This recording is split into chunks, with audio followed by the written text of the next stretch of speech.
మిత్రులారా నమస్కారం. నేను మీ డాక్టర్ చిరుమామిళ్ళ మురళీ మనోహర్. ఈ వీడియోలో ముఖ్యమైన విషయాన్ని తెలుసుకోబోతున్నాం. గ్యాస్ అలాగే అజీర్ణం, దీనికి సంబంధించినటువంటి సూచనలు, నివారణ పద్ధతులు, అలాగే ఈ సమస్యకు గల కారణాలు, ఈ మొత్తం ముఖ్యాంశాలని తెలుసుకుందాం. ప్రస్తుత కాలంలో భారతీయుల్ని పట్టి పీడిస్తున్న ఆరోగ్య సమస్యల్లో గ్యాస్, అజీర్ణం అగ్రస్థానంలో ఉన్నాయి. ప్రతి ముగ్గురులో ఒకళ్ళు ఏదో ఒక టైంలో కడుపు ఉబ్బరింపుతో కానీ లేదా గ్యాస్తో కానీ ఇబ్బంది పడుతూ ఉన్నారని గణాంకాలు చెబుతున్నాయి. ఇది కేవలం ఏదో ఒక రోజులో వచ్చిన సమస్య కాదు, ఒక రోజులో తగ్గేది కూడా కాదు. లైఫ్ స్టైల్ మాడిఫికేషన్స్ చాలా ముఖ్యం. దీంతో మన జీర్ణ వ్యవస్థ క్షీణిస్తుంది. రాత్రిపూట ఆలస్యంగా భోజనం చేయటం, మన జీవన శైలిలో పేరుకుపోయినటువంటి తప్పుడు అలవాట్లు దీనికి ప్రధానమైన కారణాల కింద ఉంటున్నాయి. ఆయుర్వేద శాస్త్ర ప్రకారంగా గ్యాస్ అనేది వాత దోషం తాలూకు అసమతులకి డిస్టర్బెన్స్కి, ఇంబ్యాలెన్స్కి ఇది ఒక చిహ్నం. శరీరంలో జఠరాగ్ని అంటే డైజెస్టివ్ ఫైర్ మందగించినప్పుడు మనం తినేటువంటి ఆహారం సరిగ్గా జీర్ణం కాదు. దీనివల్ల ఆమం అనేటువంటి విషతుల్యం తయారవుతుంది. ఈ విషతుల్యాలు పేగుల్లో చేరి గ్యాస్ని ఉత్పత్తి చేస్తాయి. జీర్ణక్రియని మెరుగుపరుచుకోవటం ద్వారానే ఈ సమస్యను శాశ్వతంగా దూరం చేసుకోవచ్చు. ఈ పూర్తి వివరాల్లోకి మనం వెళ్దాం. జఠరాగ్ని ప్రాముఖ్యత ముందు మనం తెలుసుకోవాలి.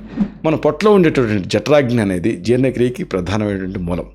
ఇది ఇంధనంలాగా పనిచేస్తూ మనం తీసుకునేటువంటి ఆహారాన్ని శక్తి కింద మారుస్తూ ఉంటుంది. ఈ అగ్ని బలహీనపడింది అనుకోండి, ఆహారం జీర్ణం కాకుండా కుళ్ళిపోతుంది. ఇలా కుళ్ళినటువంటి ఆహారం పేగుల గోడలకు అంటుకుపోయి విషతుల్యాలను విడుదల చేస్తుంది. దీనివల్ల కడుపులో శబ్దాలు రావటం, భోజనం చేసిన వెంటనే పొట్ట ఉబ్బినట్టుగా అనిపించడం, ఇలాంటి లక్షణాలు కనిపిస్తాయి. కొంతమందికి నోటి దుర్వాసన కూడా వస్తుంది. నాలుగు పైన తెల్లటి పొర పెరిగిపోవటం అనేది మీ జీర్ణక్రియ మందగించింది అని చెప్పడానికి ఒక స్పష్టమైన సంకేతం. సరే, ఈ సందర్భంగా వాత దోషం అలాగే దీన్ని గ్యాస్ ప్రభావం ఇది తెలుసుకోవటం అవసరం. శరీరంలో వాత దోషం అనేది కదలికల్ని నియంత్రిస్తూ ఉంటుంది. మనకు ఒత్తిడి, ఆందోళన ఇలాంటివి పెరిగినప్పుడు లేదా అతిగా శారీరక శ్రమ చేసినప్పుడు వాతం అనేది పెరుగుతుంది. దీంతో పాటు రోజు మరీ సలాడ్ లాగా పచ్చి కూరగాయలు ఇలాంటివి మాత్రమే తినడం వల్ల కూడా పొట్టలో గ్యాస్ అనేది నిండిపోతుంది. వాతం పెరిగినప్పుడు ఇది పేగుల్లో గాలిని బంధించేస్తుంది. దీనివల్ల పొట్ట బిగుతుగా మారి తీవ్రమైన అసౌకర్యం కలిగే రిస్క్ ఉంటుంది. అందుకే వాతాన్ని సమతుల్యం చేయడం ద్వారా ఈ గ్యాస్ని నివారించుకోవచ్చు. ఇది చాలా ముఖ్యం. సరే, ఇంట్లో తయారు చేసుకోదగ్గేటువంటి చక్కటి సింపుల్ ఇంటి ఔషధాలు ఉన్నాయి. వీటిని తెలుసుకుందాం. అంటే మన వంటింట్లో ఉండేటువంటి సుగంధ ద్రవ్యాలతోటే గ్యాస్ సమస్యను నివారించుకోవచ్చు. ఈ కాంబినేషన్స్ శక్తివంతమైనవి అలాగే సురక్షితమైనవి కూడా. ముందుగా చెప్పుకోవాల్సింది జీలకర్ర, ధనియాలు, సోంపు మిశ్రమం. 1 లీటర్ నీళ్ళలో 1 చెంచాడు జీలకర్ర, 1 చెంచా ధనియాలు, 1 చెంచా సోంపు వేసి మరిగించండి. ఈ కషాయాన్ని రోజంతా కొద్ది కొద్దిగా తాగుతుండండి. ఇది 3 దోషాలను సమతుల్యం చేస్తూ గ్యాస్ని తగ్గిస్తుంది. మరొక కాంబినేషన్ వాము, జీలకర్ర నీళ్లు.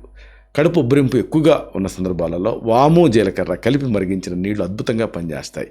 ఇది వాతాన్ని వెంటనే విడుదల చేసేస్తుంది. మరొక కాంబినేషన్ అల్లం, సైంధవ లవణం. భోజనానికి ముందు చిన్న అల్లం ముక్కని కొద్దిగా సైంధవ లవణం అద్ది నమిలి తినాలి. ఇది ఈ జఠరాగ్నిని ప్రజ్వలింపజేస్తుంది, అరుగుదలని పెంచుతుంది. మరొక సింపుల్ కాంబినేషన్ నెయ్యి, అన్నం మిశ్రమం. వాతపిత్త సమస్యలు ఉన్నప్పుడు వేడి అన్నంలో స్వచ్ఛమైన ఆవు నెయ్యిని కలుపుకొని తినాలి. నెయ్యి అనేది పేగుల పొడిబారిన ధనాన్ని, ఆ డ్రైనెస్ని తగ్గించి వాతాన్ని హరించేస్తుంది. ఈ సమస్య బాగా తీవ్రంగా ఉన్నప్పుడు మీ తత్వాన్ని బట్టి శాస్త్రీయ ఆయుర్వేద ఔషధాన్ని ప్రిస్క్రైబ్ చేయాల్సి ఉంటుంది. తీవ్రమైన గ్యాస్ అనేది ఉన్నప్పుడు, ఈ జీర్ణ సంబంధ సమస్యలు ఉన్నప్పుడు పురాతన కాలం నుంచి, ప్రాచీన కాలం నుంచి వాడుతూ వస్తున్నటువంటి కొన్ని చక్కని ఆయుర్వేద ఔషధాలు ఉన్నాయి. ఉదాహరణకు హింగ్వాష్టక చూర్ణం. ఇది గ్యాస్ సమస్యకి అత్యుత్తమమైనటువంటి ఔషధం. దీన్ని భోజనం చేసేటప్పుడు మొదటి ముద్దలో 1 చెంచా నెయ్యితోటి కలిపి తీసుకోవాలి. ఇది ఆహారం పూర్తిగా జీర్ణమయ్యేలాగా చేస్తుంది. తర్వాత చెప్పుకోవాల్సింది త్రిఫల చూర్ణం. ఇది సహజ సిద్ధమైనటువంటి నిర్విషీకరణ స్వభావాన్ని, డీటాక్సిఫైయింగ్ ఎఫెక్ట్ని కలిగి ఉంటుంది. రాత్రి పడుకునే ముందు గోరువెచ్చని నీటితోటి 1 చెంచా చూర్ణాన్ని తీసుకోవాలి. ఇది పేగుల్ని శుభ్రం చేసి మరుసటి రోజు ఉదయం విసర్జన సాఫీగా జరిగేలాగా చేస్తుంది. తర్వాత చెప్పుకోవాల్సింది త్రికట చూర్ణం. శొంఠి, పిప్పళ్ళు, మిరియాల కాంబినేషన్ ఇది. ఈ మిశ్రమం కఫదోషాన్ని తగ్గిస్తుంది, జఠరాగ్నిని ప్రజ్వలింపజేస్తుంది. అంటే అగ్ని చాలా తక్కువ ఉన్నప్పుడు దీన్ని వాడాలి. అయితే ఎసిడిటీ ఉన్నప్పుడు మాత్రం దీనికి దూరంగా ఉండాలి. ముగింపుగా ఒక ముఖ్యమైన విషయాన్ని మీకు విన్నవించాలి. మన ఆరోగ్యం అనేది మనం తీసుకునేటువంటి ఆహారం మాత్రమే కాదు, అది ఎంతవరకు జీర్ణం అవుతుంది అనే దానిపైన కూడా ఆధారపడి ఉంటుంది. గ్యాస్, కడుపు ఉబ్బరింపు ఇలాంటివి సాధారణ ఇబ్బందులు కావు. ఇవి మీ శారీరక అంతర్గత వ్యవస్థలో వస్తున్నటువంటి మార్పులకి సంకేతాలు. వీటిని నిర్లక్ష్యం చేయకుండా ప్రాథమిక స్థాయిలోనే ఆయుర్వేద పద్ధతితోటి సరిదిద్దుకోవాలి. సరైనటువంటి ఆహారం అలాగే నియమబద్ధమైనటువంటి జీవనశైలిని అలవర్చుకోవడం ద్వారా సంపూర్ణ ఆరోగ్యాన్ని మీరు పొందొచ్చు. మీ శరీరం ఇచ్చేటువంటి చిన్న చిన్న సంకేతాలను ఎప్పుడు గమనిస్తూ ఉండండి. జీర్ణక్రియని రక్షించుకోండి. శతం జీవ శరదో వర్ధమానః, శతం హేమంతాన్ శతం వసంతాన్, 100 శరత్తులు 100 హేమంతాలు 100 వసంతాలు వర్ధిల్లుతూ జీవించండి. Stay healthy, stay happy, be positive, keep smiling. Love you all. శుభం.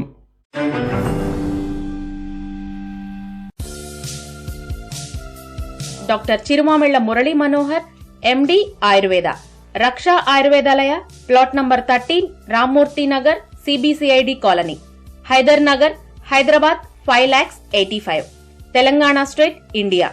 Land mark Kukatpally area, metro train pillar number A663. Email muralimonohar2008@gmail.com. Website address www.muralimonohar.com. Phone numbers 9246575510, 9177445454.